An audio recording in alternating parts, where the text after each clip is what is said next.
আজকে ইকোনমির যে ছোট্ট একটা চ্যাপ্টার, খুব ছোট্ট একটা চ্যাপ্টার আলোচনা করব। সেটা হচ্ছে আনএমপ্লয়মেন্ট বা বেকারত্ব। এটা এমন একটা চ্যাপ্টার যেটা থেকে কোশ্চেন আসে, কম্পিটিটিভ এক্সামগুলোতে কোশ্চেন আসে, কিন্তু এটা জানতে গেলে যে খুব একটা ইকোনমির টার্মগুলো জানতে হবে এরকম কোনো ব্যাপার নেই। ওগুলো না জেনেও বা জাস্ট ছোটোখাটো একটা আইডিয়া থেকেও আমরা এই চ্যাপ্টারটা সম্পর্কে আইডিয়া নিতে পারি। এবং সবথেকে মজার কথা যে এই চ্যাপ্টারটার থেকে কোশ্চেন আসে এবং সেটাকে করাও যায় অত হিউজ না জেনেও। যেমন ইনফ্লেশন, ডিফ্লেশন, জিডিপি, এনপি, এই বিষয়গুলোকে একটু কম জেনেও পার্টিকুলার এই চ্যাপ্টারটাকে আমরা জানতে পারি পরীক্ষার মতো করে। পরীক্ষায় কী রকম কোশ্চেন আসে সেই বিষয়গুলোকে আমরা এখান থেকে আইডিয়া নিতে পারি। এই চ্যাপ্টারটাকে জানার জন্য তার আগে যেটা বলার সেটা হচ্ছে যে এই টার্মটা বেকারত্ব এটা খুব নেগেটিভ সমাজের পক্ষে, মানুষের পক্ষে। যার যার ভিউজে একটা কোনো অনুষ্ঠান বাড়িতে খাওয়ার যদি সিম্বল হিসাবে এই ওয়ার্ডটা থেকে থাকে তো সে বিয়ে বাড়ি অ্যাটেন্ডই করে না। কোনো জনসম্মুখে যেতে সে সবসময় দ্বিধাগ্রস্ত থাকে। তো সেরকম একটা টার্ম ইকোনমির ভাষা আমরা একটু করে দিই। ওই আমরা বাস্তবে যেরকম দেখি এটা সেরকমই বিষয়। তো এটাকে জানতে গেলে টোটাল আমাকে একটা পপুলেশন, একটা যে কোনো একটা এরিয়া, সেই এরিয়াতে তো লোকজন কতটা কাজ করছে সেটা বলে দেয় যে সেই জোনটা ইকোনমিক্যালি কতটা গ্রোথ, তার কতটা গ্রোথ হয়েছে। তো যে কোনো আমি একটা জোন ধরে যদি কাজ করি, এরকম একটা জোন আছে, এখানে যত পপুলেশন যা আছে সেই পপুলেশনকে আমরা দুটো ক্যাটাগরিতে ভাগ করব। আমি চাইছি কি পড়তে? আনএমপ্লয়মেন্ট। আমি রয়েছি কোথায়? পপুলেশনে। কোথাকার পপুলেশনে? আমি একটা জোনকে ভেবে নিয়েছি, সেই জোনের পপুলেশনে রয়েছে। সেই পপুলেশন থেকে আমরা বেকারগ্রস্ত মানুষগুলোকে খুঁজে বার করবো এবং তাদের কিভাবে বেকার বলছি সেগুলোকে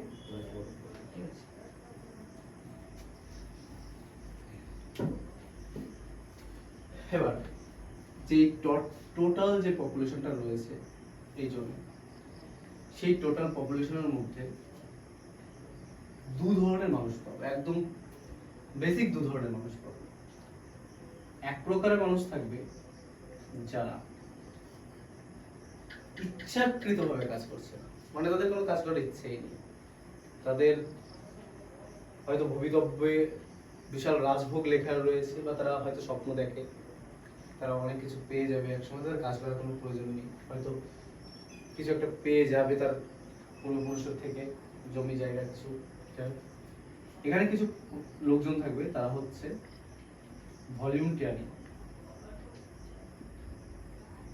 ইচ্ছাকৃতভাবে এরা আনএমপ্লয়মেন্ট থাকবে,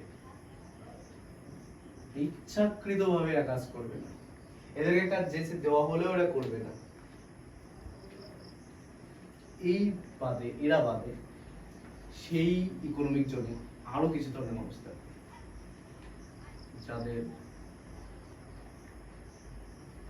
যাদের মধ্যে কাজ করার ইচ্ছে রয়েছে, তাদের মধ্যে কাজ করার ইচ্ছে আছে, তাদের মধ্যে উইলিং পাওয়ার রয়েছে যে তারা কাজ করবে, প্লাস তারা কাজ করছে, তারা সার্চিং মোডে আছে। তখন যে লোকজনগুলো রয়েছে, কিছু চলে আসলো এই ক্যাটাগরিতে, কিছু চলে এলো এই ক্যাটাগরিতে। এদের মধ্যে কাজ করার ইচ্ছে রয়েছে এবং তারা কাজ খুঁজছে। কারণ কাজ খুঁজলেই হবে নাকি? এই যারা কাজ ইচ্ছে আছে, কাজ খুঁজছে, তাদের মধ্যে কেউ অ্যাভেলেবেল আছে জব, তারা জব পেয়ে গেছে, অ্যাভেল করে ফেলেছে, এবং কিছু আছে তাদের নট অ্যাভেলেবল, তারা এখনো কাজ খুঁজে পায়নি, এখনো কাজ খুঁজে পায়নি। তো কিছু লোক আছে যারা কাজ খুঁজে পেয়ে গেছে, তো ভালো। কিছু লোক আছে যারা এখনো কাজ খুঁজে পায়নি। এই যারা এখনো কাজ খুঁজে পায়নি তাদেরকেই আমাদের যে চ্যাপ্টার টার্মটা দিয়েছে আনএমপ্লয়মেন্ট, তাদেরকেই বলবো হলো আনএমপ্লয়।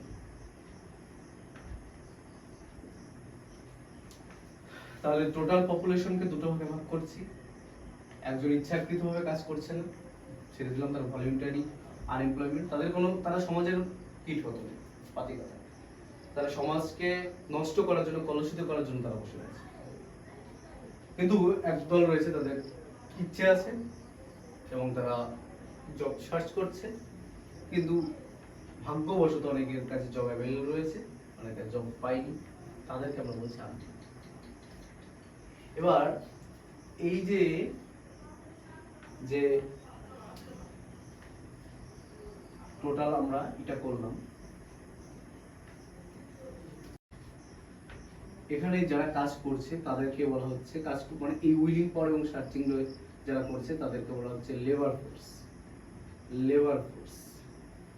আর যাদের কাছে কাজ অ্যাভেলেবল রয়েছে তাদেরকে বলা হচ্ছে ওয়ার্কিং ফোর্স, এবং যাদের কাজ নেই, কাজ পায়নি এখনো, তাদেরকে বলেছে আনএমপ্লয়েড। তো এখানে বোঝা যাচ্ছে আনএমপ্লয়ি বের করতে গেলে আমি যদি ম্যাথমেটিক্যাল ফর্মুলা বানাতে চাই, সেখানে আমি লেবার ফোর্সের থেকে আমি যদি ওয়ার্কিং ফোর্সটাকে বাদ দেই, তবে আমি পেয়ে যাব আনএমপ্লয়েড। ক্লিয়ার?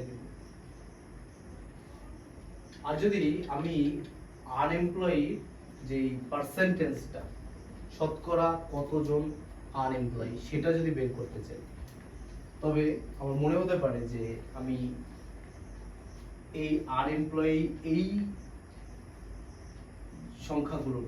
সংখ্যাগুলোকে আমি লেবার ফোর্স দ্বারা ডিভাইড করে তার সঙ্গে 100 গুণ করলে আমি পাবো হচ্ছে পার্সেন্টেজ অফ আনএমপ্লয়মেন্ট।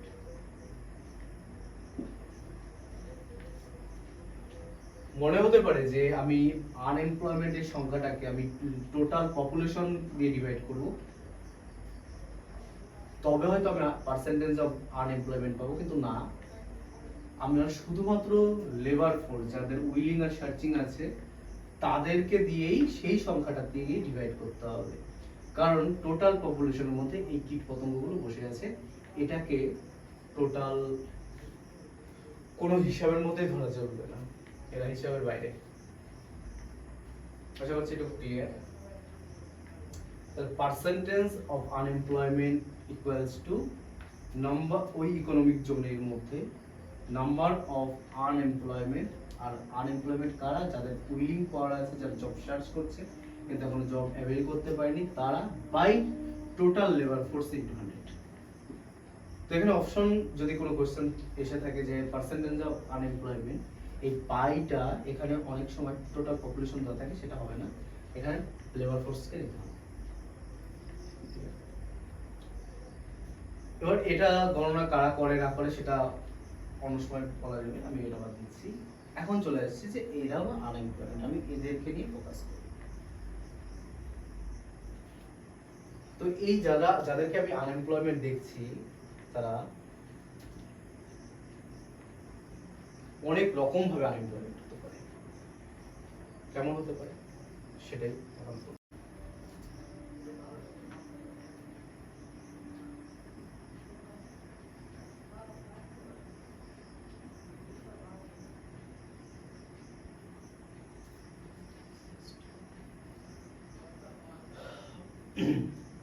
এবার আনএমপ্লয়মেন্ট যারা রয়েছে তাদেরকে আমরা বিভিন্ন রকম ভাবে ভাগ করতে পারি। কেমন ভাগ করতে পারি? অনেক সময় আমাদের মনে হয় যে না, ও তো কাজ বাজ করছে, ও তো এমপ্লয়ি, কিন্তু দেখা যাচ্ছে ইকোনমি ওকে আনএমপ্লয় বলছে। কখনো কোনো গ্রুপ অফ লেবার যারা কোনো একটা ইন্ডাস্ট্রিতে কাজ করতো তারা স্ট্রাইকে বসে গেছে। তো অনেকে মনে করছে না তাদের তো কাজ রয়েছে, তারা কাজ করছে না, তাই ওরা এক ধরনের আনএমপ্লয়। এক ধরনের আছে হচ্ছে তাদের বিশাল এডুকেশনাল একটা বিশাল ডিগ্রি ফিগ্রি আছে, তো তারা দেখা যাচ্ছে যে তাদের ডিগ্রি অনুযায়ী যে কাজটা করা দরকার, যে জবটা করা দরকার তার তুলনায় অনেক কিছু একটা জব করছে, তারাও আনএমপ্লয়। এরকম দেখা যাচ্ছে যে একটা গ্রুপ হচ্ছে সেই লেপ তৈরি করে, যখন শীত পড়ে তখন ওই তুলোগুলো কেটে লেপ তৈরি করে। তো আমরা মনে করছি যে সে তো এমপ্লয়ি, তার তো কাজ রয়েছে, কিন্তু ইকোনমি বলছে না সেও আনএমপ্লয়ি। কেন আনএমপ্লয়ি? তার তো অন্য সময় তার কাজ চলবে না। তো এই আনএমপ্লয়ি যে অ্যাকচুয়ালি কারা, ইকোনমি কোন ভাষায় বলছে কারা কারা আনএমপ্লয়ি, সেটারও কয়েকটা ভাগ রয়েছে, সেই ভাগগুলো একটা আলোচনা করব। তার মধ্যে আমি একটা প্রথম লিখেছি হচ্ছে ডিসগ্রেসড আনএমপ্লয়মেন্ট। এই বেকারত্বটা কেমন? তো এই বেকারত্বটা বলতে গেলে গল্প বলতে হয় একটা। কিরকম গল্প? গল্পটা এরকম যে এক আমাকে দিয়ে বলছে, আমি পড়াশোনার পারপসে কোথাও একটা থাকতাম। তো থাকতাম যখন, তখন তার ঠিক আমি যেখানে থাকতাম তার অপোজিটে একটা বেকারি কারখানা ছিল, বেকারি পাউরুটি। তো বেশিরভাগ সময় দেখতাম দুপুরবেলার দিকটা বা বিকেলের দিকটা ওই দোকানের সামনে, মানে বেকারি কারখানার সামনে প্রচুর গন্ডগোল, প্রচুর ঝামেলা। তো যখন দোকানটা ফাঁকা হতো, লোক ঝামেলা মিটতো, তখন আমি গিয়ে শুনতাম যে কি ব্যাপার, এত ঝামেলা কিসের।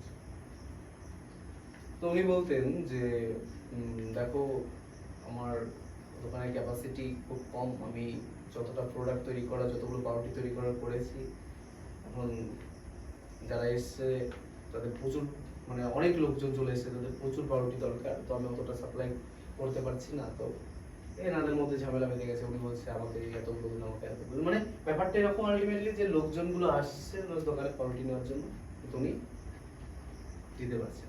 এই হচ্ছে মেন প্রবলেম, কারণ ওনার দোকানে অত প্রোডাক্ট তৈরি হচ্ছে না। আমি বুঝলাম। এবার হয়েছে কি, কিছুদিন পরে আমার খেয়াল নেই, কিছুদিন পরে দেখছি যে গন্ডগোলটা হচ্ছে। তো আমি শুনলাম যে কি ব্যাপার, গন্ডগোল নেই? তো বলছে আর কি বলবো, যে আমি কতগুলো নতুন মজুরি এনে লাগিয়ে দিয়েছি, মানে কারখানায় শ্রমিক বাড়িয়ে দিয়েছে, শ্রমিক বাড়িয়ে দিয়েছে, এখন প্রোডাকশন বেশি হচ্ছে, সবার যতটা দরকার তত মাল নিতে পারছে। ব্যাস, ব্যাপারটা বুঝলাম, শিখলাম, জানলাম। তারপরে আমি যেখানে পড়াশোনা করতাম সেখান থেকে বাড়ি আসি। বাড়ি আসার পরে আমাদের একটা জমি আছে, একটা না অনেকগুলোই জমি আছে, তার মানে একটা জমির কথা বলছি। সেই জমিতে আমাদের ধান লাগানো, জমি, সেখান থেকে প্রতি বছর ওই 14 থেকে 15 বস্তা ধান হয়। এটা আমার জানা আছে, আমি জানি যে 14 থেকে 15 বস্তা ধান হয় ওখানে। কিন্তু আমি কোনোদিন জমিতে অতটা সেরকম ভাবে কোনোদিন কাজ করি। যেহেতু আমি বাড়িতে এসেছি, সে বছর আমাকে বাড়ি থেকে বললো যে বাড়িতে যখন রয়েছিস চল একটু কাজ বাজ করবি। তো আমি গেলাম। কেন গেলাম? আমার মনে আছে দোকানের কথা, কারণ দোকানে যখন লেবার বাড়িয়ে দিয়েছিল তখন থেকে বেশি পাউরুটি তৈরি হয়েছে। তখন মনের মধ্যে একটা ওরকম একটা মাইন্ডসেট তৈরি হয়ে গেছে যে হয়তো আমি গেলে আরো বেশি কিছু হবে, এরকম ব্যাপার। তো আমি যাই, প্রায় 15-20 দিন প্রচুর প্রচুর কাজ করি, 7 দিন করে কাজ করি। করার পরে যখন ধান টান তোলা হয়, দেখি সেই 14 থেকে 15 বস্তা ধানই হয়েছে।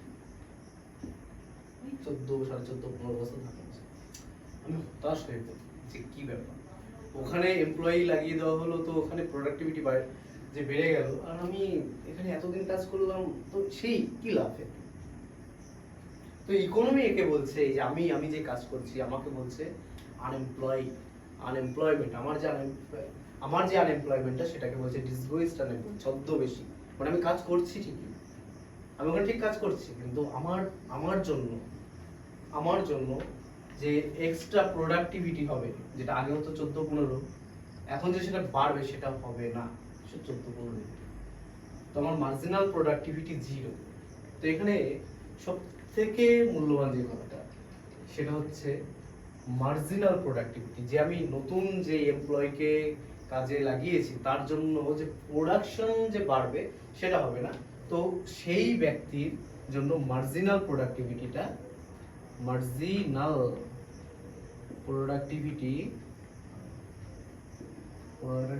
0 থাকবে। সব থেকে মূল্যবান কথা এখানে, মার্জিনাল প্রোডাক্টিভিটি 0 থাকবে। তো এটা কোথায় দেখা যাচ্ছে? এটা এগ্রিকালচার সেক্টরেই দেখা যাচ্ছে। এটা কোথায়? এগ্রিকালচার সেক্টরেই সব থেকে বেশি দেখা যায়। ইন্ডিয়াতে এগ্রিকালচার সেক্টর বেশি, এখানে লোকজন ইনভলভ বেশি কাজে, তো এখানে বিজনেস আনএমপ্লয়মেন্ট প্রচুর দেখা যায়। মার্জিনাল প্রোডাক্টিভিটি 0, তো এটা তো বোঝা গেছে মার্জিনাল প্রোডাক্টিভিটি কি, নতুন যাকে অ্যাড করা হয়েছে, নতুন যে লেবার অ্যাড করা হয়েছে তার জন্য যে আমার প্রোডাকশন তো কোনো বাড়েনি, প্রোডাকশন হয়তো সেই এমপ্লয় না থাকলেও সেম প্রোডাকশন হতো, সেম প্রোডাক্ট আসতো। তো ওর জন্য বলা হচ্ছে যে মার্জিনাল প্রোডাক্টিভিটি 0, আর এটা দেখা যাচ্ছে এগ্রিকালচার সেক্টরে। এই কোশ্চেনটা প্রচুর আসে যে ইন্ডিয়াতে ডিসগ্রেসড আনএমপ্লয়মেন্ট কোথায় দেখা যায়? এগ্রিকালচার সেক্টরে দেখা যায়। ভারতবর্ষে এগ্রিকালচার ভারতবর্ষে এই আনএমপ্লয়মেন্টের সংখ্যা সবথেকে বেশি। কোশ্চেন। এবং এসএসসি, এমটিএস এসব পরীক্ষাতে যদি প্রিভিয়াস ইয়ারে কোশ্চেনগুলো দেখা যায়, তাহলে দেখা যায় এই কোশ্চেনটা প্রচুর আছে। নেক্সট যেটা পড়বো সেটা হচ্ছে ইন্ডাস্ট্রিয়াল, স্ট্রাকচারাল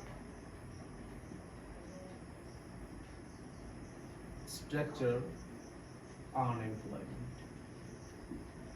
এই বিষয়টা স্ট্রাকচারাল আনএমপ্লয়মেন্ট কি? এটা খুব সোজা ব্যাপার। স্ট্রাকচারাল আনএমপ্লয়মেন্ট এটা হচ্ছে যে মিসম্যাচিং হবে। এখানে লিখে রাখি মিসম্যাচিং।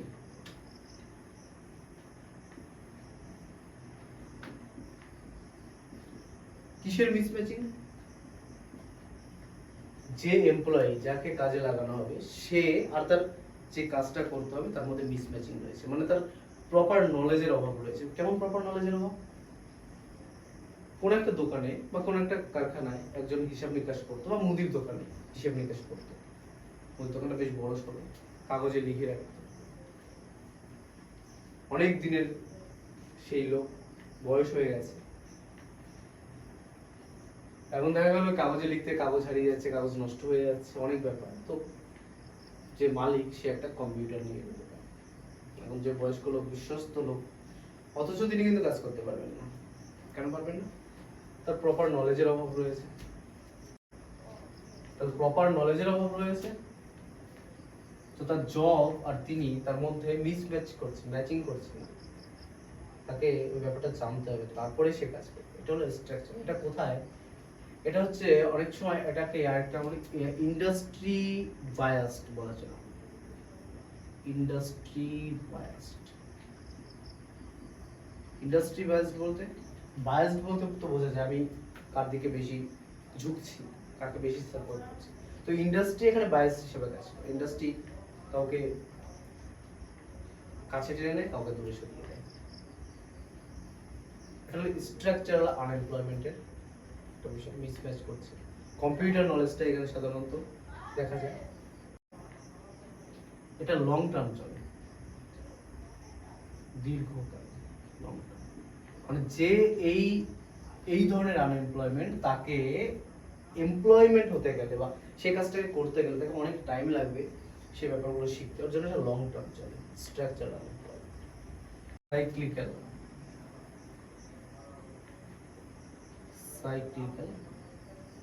আনএমপ্লয়মেন্ট।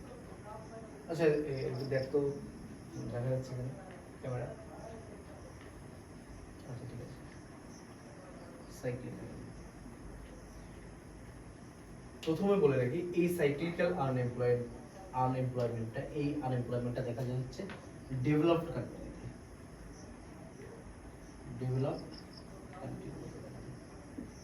ডেভেলপিং না, আন্ডার ডেভেলপ না, ডেভেলপ, যারা একদম ডেভেলপ করে গেছে সেসব টার্মে। এটা খুব শর্ট টার্মের জন্য হয়, আগে ব্যাপারটা বলে রাখি, শর্ট টার্মের জন্য, কারণ এই পয়েন্টগুলো দিয়ে বলে দেয় যে শর্ট টার্ম খুব স্বল্প দিনের মধ্যে। এটা কখন হয়, কেন হয়? আচ্ছা, এটা আমি কখন হয় কেন হয় বলতে গেলে আমাকে একটু ইকোনমি জানতে হবে, সেটা দিকে একটু এগোতে হবে। কোন একটা ইকোনমি, কোন একটা পার্টিকুলার কান্ট্রিতে বা জোনে কখনো ইকোনমির যে আউটপুটটা, মার্কেটের আউটপুটটা কখনো সোজা চলে না, যে খুব ভালোভাবে চলছে, মানে ওই হার্টবিটের মতোই ওঠানামা করে। তো ইকোনমিটা এরকম চলতে থাকে, কখনো স্ট্রেট লাইন হয় না, কখনো আপওয়ার্ড ডিরেকশন, কখনো ডাউনওয়ার্ড ডিরেকশন, কখনো কন্ট্রাকশন হচ্ছে, নেমে যাচ্ছে, উঠছে। তো যখন এরকম চলতে থাকে, যখন একদম পার্টিকুলার নিচের পজিশনে চলে আসে, তখন মার্কেট মন্দা থাকে, মার্কেটে মন্দা থাকে। মন্দা মানে তখন মার্কেটে রিসেশন চলে। রিসেশন কি জিনিস পরে বলছি, আগে এটা মন্দা তো বোঝা গেছে, যে জিনিসপত্র নিয়ে যাওয়া হচ্ছে, বিক্রি নেওয়া যাবে। তো যখন এই পজিশন থাকে, এরকম পজিশন থাকে, তখন কি হয়, এই সাইক্লিক্যাল আনএমপ্লয়মেন্ট, মানে সেই সমস্ত এমপ্লয়মেন্টরা যাদেরকে এই পার্টিকুলার টাইমগুলোতে তাকে ছাঁটাই করে দেওয়া, তাকে বাদ রাখা। কিন্তু যখন মার্কেট আবার তুঙ্গে, তখন এই পার্টিকুলার ব্যক্তিগুলোই দরকার, কারণ এই স্কিল, এদের এদের কার্যক্ষমতা, কাজ সম্পর্কে এদের প্রচুর নলেজ রয়েছে, তো এদেরকেই লাগবে। যে ব্যক্তিগুলোকে এখানে আনএমপ্লয়মেন্ট হচ্ছে তাদেরকেই লাগবে, অন্য কাউকে দিয়ে হবে না। তো এটা মার্কেটের উপর ডিপেন্ড করছে। মার্কেট যেমন সাইক্লিক অর্ডারে চলছে, যখন মার্কেটে বুম চলে তখন তাদেরকে এমপ্লয়ি হিসেবে রাখা, যখন মন্দা রিসেশন চলে তখন তাদেরকে ছেড়ে দেওয়া হয়। তো এটা ডেভেলপ কান্ট্রিতেই হয়, শর্ট টার্মের জন্য হয়, মার্কেটের উপর, মার্কেটের ইকোনমির উপর ডিপেন্ড করে। এটা একটু ডিটেলস একটু পরে আরেকটা যখন আমি আরেকটা বলবো তখন আমি এটাকে আরেকটু ডিটেলস আলোচনা করবো, রেজিস্ট্রেশনটাও বলতে হবে। এটুকু ক্লিয়ার, তাই তো? ক্লিয়ার? ফ্রিকশনাল আনএমপ্লয়মেন্ট,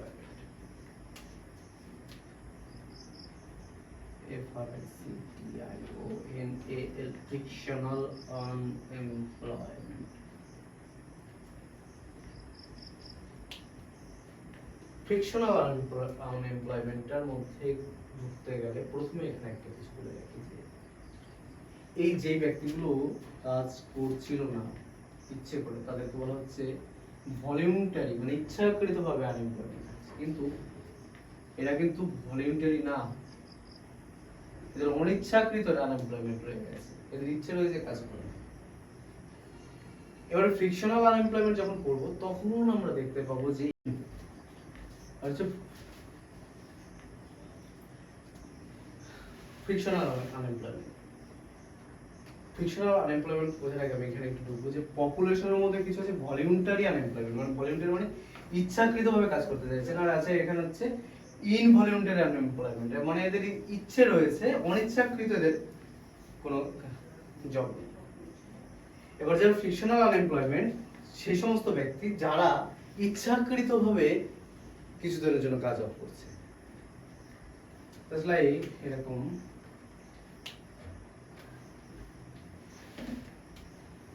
এখানে আমি কোনো পার্টিকুলার কোনো কোম্পানির নাম নিচ্ছি না, তো নেওয়া যেতে পারে।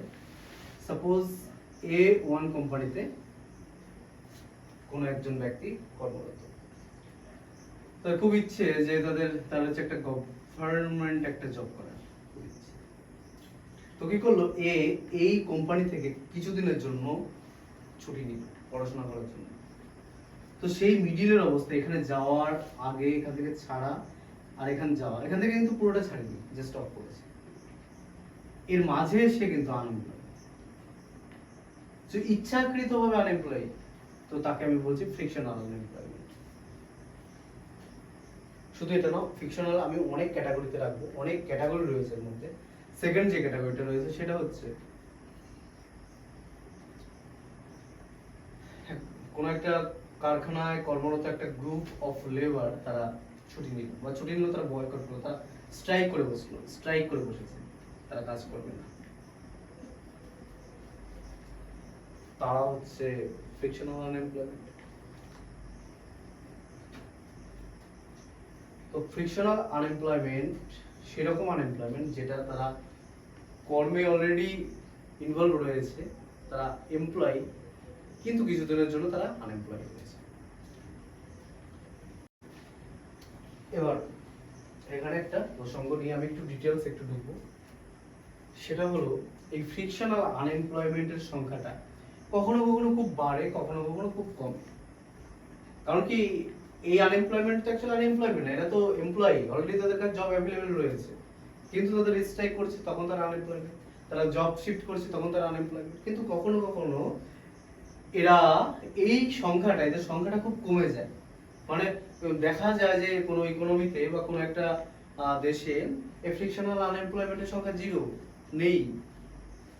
মনে হতে পারে তো তাহলে তখন তো খুব ভালো, ফ্রিকশনাল আনএমপ্লয়মেন্ট নেই সমাজে, না সেরকম কিছু না। আর কখনো দেখা যায় ফ্রিকশনাল আনএমপ্লয়মেন্টের সংখ্যা প্রচুর। এখানে এবারে কথা বুঝতে হবে, যখন মার্কেটে রিসেশন চলে, রিসেশন মানে মন্দা চলে, তখন এই আনএমপ্লয়মেন্টের সংখ্যাটা কমে যায়, ফল করে। মানে যখন মার্কেটে রিসেশন চলবে, ইকোনমিতে রিসেশন চলবে, তখন আনএমপ্লয়মেন্ট মানে ফ্রিকশনাল আনএমপ্লয়মেন্টের সংখ্যাটা ফল করবে, কমে যাবে। মানে এই সংখ্যাটা ধীরে ধীরে কমতে থাকবে, মানে কেউ আর ফ্রিকশনাল আনএমপ্লয়মেন্ট হতে চাইবে না, সবাই এমপ্লয় থাকতে চাইবে, যেখানে সে কাজ করছে সেখানেই থাকতে চাইবে, সে সরতে যাবে না। কেন? তাহলে আমি মন্দার মধ্যে কিছু একটা লুকিয়ে আছে। তো রিসেশনের মধ্যে কি লুকিয়ে আছে? তো রিসেশন বুঝতে গেলে আগে একটু ইনফ্লেশন বুঝতে হবে। রিসেশন বুঝতে গেলে আগে একটু ইনফ্লেশনটা বুঝতে হবে। আচ্ছা, এটা আমি মুছে ফেলছি।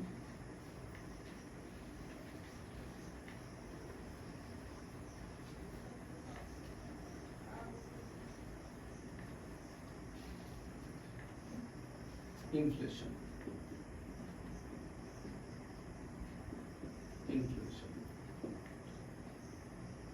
ইনফ্লেশন মানে নরমালি বুঝতে হবে জিনিসপত্রের প্রচুর দাম, এবং দাম বাড়ছে।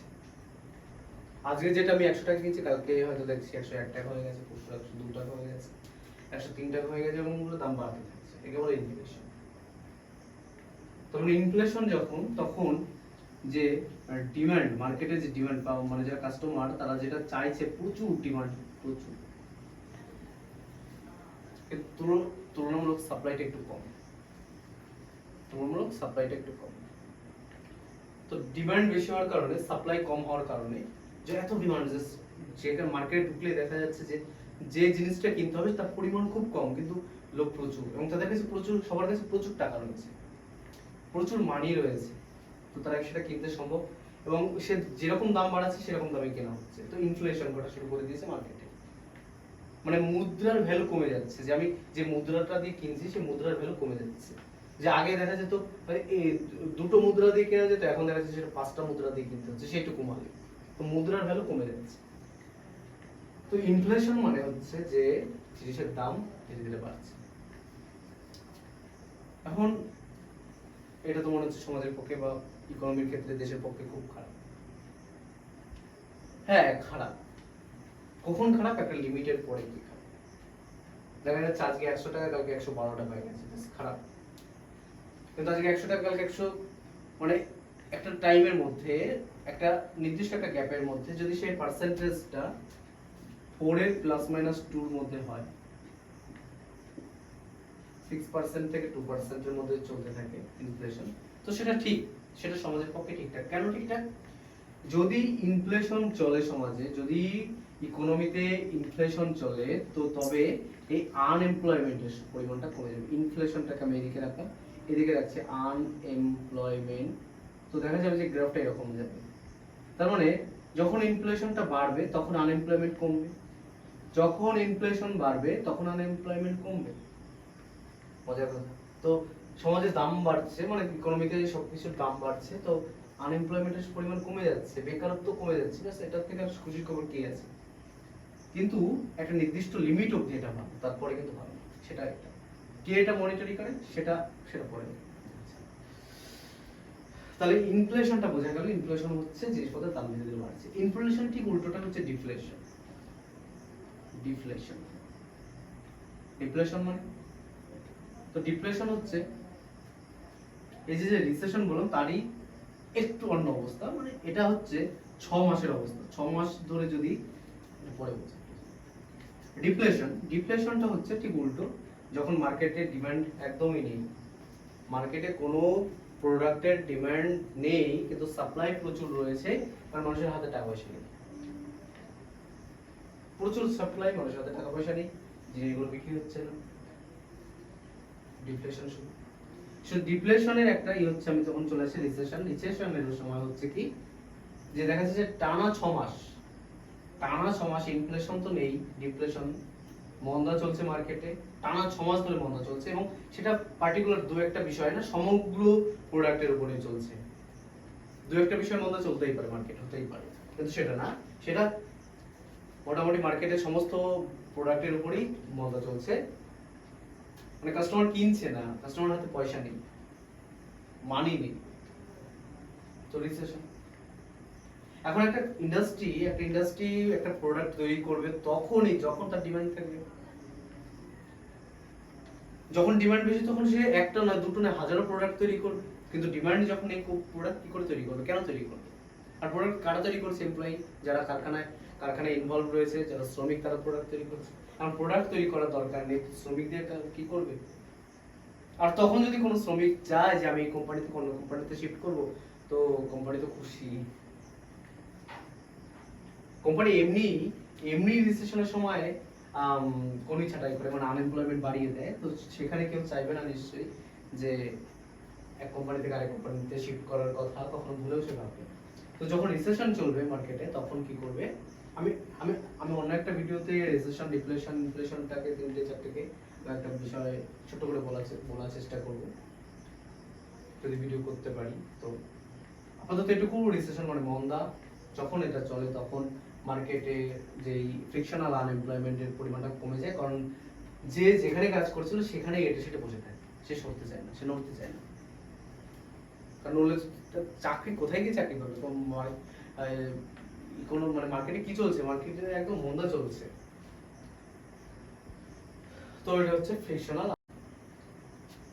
ক্যাজুয়াল আনএমপ্লয়মেন্টটা বলতে যে আমরা নরমালি যে জন মজুরগুলোকে কাজে লাগাই, যারা পার্মানেন্ট নয়, যে আজকে একে দিয়ে করাচ্ছে, এর ভালো লাগছে না, কালকে অমুক দিয়ে করাচ্ছি, এটা ক্যাজুয়াল টাইপ। মানে এখানে কোনো কন্ট্রাক্ট নেই ঠিকঠাক, এটা হচ্ছে জাস্ট একটা হয়ে আসা রুল হয়ে চলছে। যে মানে আমি এখানে দেখি যে অনেকে কাজ করে এরকম, যে ওই ট্রেনের শব্দ পাওয়া যাবে, পাশে রেল লাইন রয়েছে, ওই ট্রেনটা যখন যাবে, ওই শব্দ যখন হবে তখন ও কাজ ছেড়ে চলে যাবে। তো এখানে কোনো কোনো রুলস নেই, মোটামুটি 7-8 ঘন্টা এরকম। এবং এখানে কোনো তার যেই ওয়েজেস, তার যেই সে খাটুনির দাম, যে মজুরি, সেটাও নির্দিষ্ট নয়। এবং সেটা অনেক সময় সেটা যদি না দেওয়া হয়, সে কখনো প্রোটেস্ট করবে, সেটা প্রোটেস্ট কখনো অফিসিয়ালি কোনো প্রোটেস্ট নেই।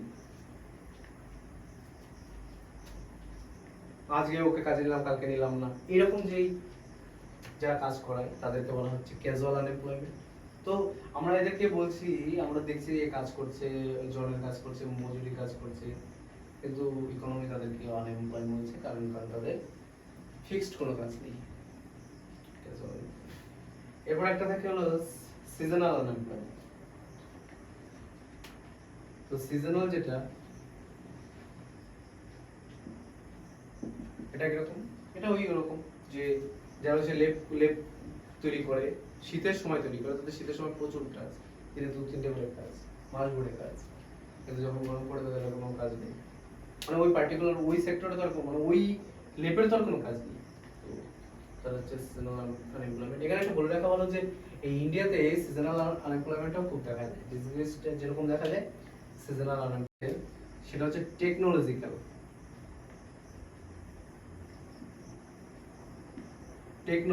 আনএমপ্লয়মেন্ট। টেকনোলজিক্যাল আনএমপ্লয়মেন্ট বলতে কোনো একটা টেকনোলজি আসার কারণে বৃহৎ সংখ্যায় যারা কাজ করতো তাদেরকে ছেড়ে দেওয়া হয়। সেরকম একটা পুকুর কাটতে আগে 15-20 জন শ্রমিক 5 দিন 6 দিন ধরে কাজ করতো, সেখানে এখন জেসিবি আসার কারণে ওটা কয়েক ঘন্টার মধ্যে হয়ে যাচ্ছে। তো সেখানে সেই শ্রমিকগুলো কিন্তু এই টেকনোলজিক্যাল আনএমপ্লয়মেন্টের মধ্যে পড়ে যাচ্ছে। এরপরে যেটা আসছে সেটা হচ্ছে আন্ডার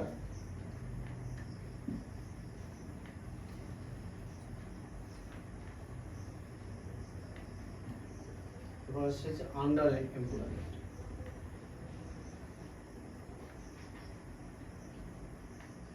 এই আন্ডার এমপ্লয়মেন্ট বলতে কি? আন্ডার এমপ্লয়মেন্ট বলতে সেই এমপ্লয়িগুলোকে বলছে যাদের শিক্ষাগত যোগ্যতা অনেক বেশি, যাদের কর্মক্ষমতা অনেক বেশি, যারা জানে অনেক বেশি, যারা প্রো অ্যাকচুয়ালি, তারা শিক্ষা টিক্ষা নিয়ে মোটামুটি ডিগ্রি বিগ্রি করে বিশাল ব্যাপার, কিন্তু তারা দেখা যাচ্ছে তাদের যেখানে যেই জব করার কথা তার থেকে অনেক নিম্নমানের কোনো একটা জব করছে। তাদের এখানে থাকার কথা এখানে জব করছে, কোনো জবই ছোট না, কিন্তু তার অনুযায়ী সে এখানে থাকার কথা সেখানকার জব করছে, কম স্যালারি জব করছে, তখন তাকে আমরা আন্ডার এমপ্লয়মেন্টের মধ্যে। আচ্ছা, মোটামুটি এখানে যেটুকু বললাম, যে পয়েন্টগুলো করলাম, এই পয়েন্টগুলোর মধ্যেই কোশ্চেনগুলো তৈরি হয়। আর এখানে একটা বলে রাখছি যে এই যে ইনফ্লেশন, এই 4 থেকে 4 +-2%, এটা একটা দায়িত্ব নিয়ে পালন করে মনিটরিং পলিসি, যে মনিটরিং পলিসিটা সবসময় খেয়াল রাখে যে ইনফ্লেশন মানে ইন্ডিয়াতে বাড়লো না কমলো। ও সব গভর্নমেন্টের কাছেও প্রতিজ্ঞাবদ্ধ যে আমি কিছুতেই এরকম এর বাইরে, মানে 6% থেকে 2% এর বাইরে, এর থেকে নামতেও দেবো না, ইনফ্লেশন থেকে ঘাটতেও দেবো না। তো এর করার চেষ্টা করে, এর মধ্যে থাকলে সেটাকে সেই ইকোনমি বা সেই মার্কেটটা একদম ঠিকঠাক, সে দেশ ঠিকঠাক চলছে বলা যায়। আর এটা মনিটারি পলিসিটা করে। আর এখানে আরেকটা বলছে যে rate of percentage of unemployment, যেটা আমি বের করেছিলাম, আমি উপরে লিখেছিলাম আনএমপ্লয়মেন্ট, নিচে লিখেছিলাম বাই লেবার ফোর্স ইনটু 100। তো এটা যে যে নির্ধারণ করে, যে ক্যালকুলেট করে, সেটা হচ্ছে এনএসও। এনএসওই ক্যালকুলেট করে যে কি পার্সেন্টেজ অফ আনএমপ্লয়মেন্ট, এটা নির্দিষ্ট মিনিস্ট্রির আন্ডারে করে। এটুকু যদি ঠিকঠাক বোঝা যায়, পরে একটা সময় আমি ইনফ্লেশন